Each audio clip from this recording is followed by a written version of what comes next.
Hey everybody, I've been asked by family and friends to start doing little videos of different things that I cook and I prepare. So I'm gonna start out with something a little bit simple today. My husband loves Blondies. I'm actually gonna surprise him after his hard day of work. It's the end of the month and I'm actually filming this on March 31st and it's just a terrible day for anybody that's in business, you understand. So I have sprayed an 8x8 pan. I've got it greased up, ready to go. And I have preheated my oven to 350 degrees. So what we're going to do is we're going to whisk this together. I use a recipe as a guideline, and I know in baking it should be exact, but when we get to one part, you're going to understand. I kind of mix that up a little bit. So I've got 1 cup of flour that I've already measured out. Put that in my bowl. And then I have got a 1/2 cup of butter, which I have melted. And I'm going to put that in my bowl. And I'm also, I'll let that cool a little bit as well.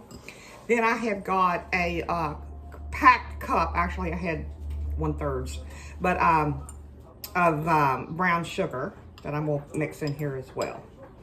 So I'm gonna mix all that together.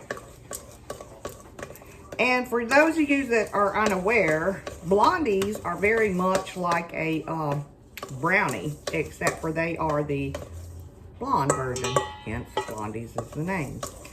Okay, so we're gonna mix this together. I now have 1 egg. And I'm gonna crack that. I always crack that in something else, like a cup or something of that nature. The reason why I do that is because if I get eggshell in there, then I can easily get the eggshell out and it's not inside my batter. And then you're digging it out going, oh crap, or whatever, you know. We're also gonna add in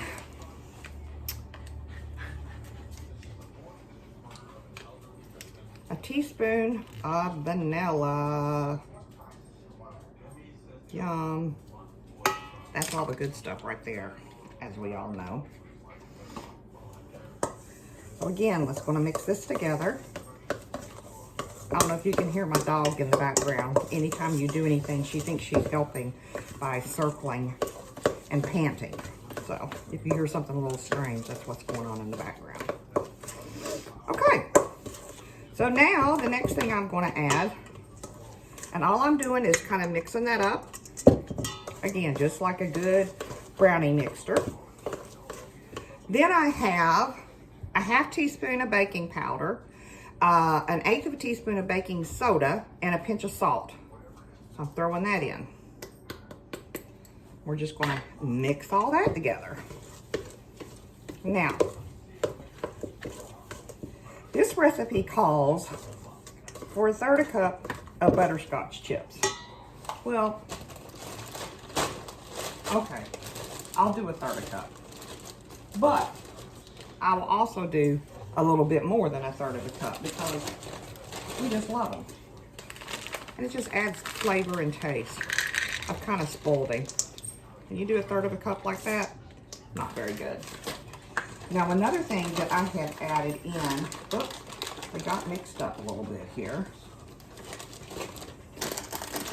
is I do white chocolate chips. So I did about 1/3 cup of those as well. So there you, whoop. So there you can see it. I'm just gonna mix that up. Mix, mix, mix.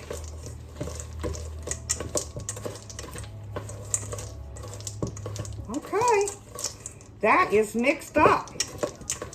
So easy, so easy. Now we're just gonna put it in our prepared pan. And once we bake it, it's gonna bake for about 20-25 minutes in a 350 oven. Let it cool and cut it into squares.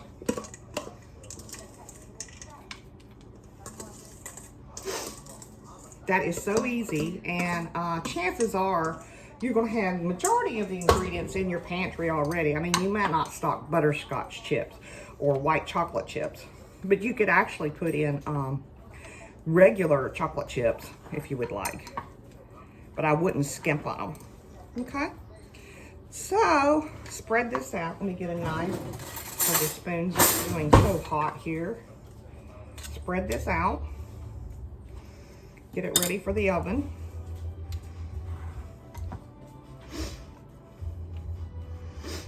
And this will be a tasty little surprise and treat for my hubby when he comes home from work today.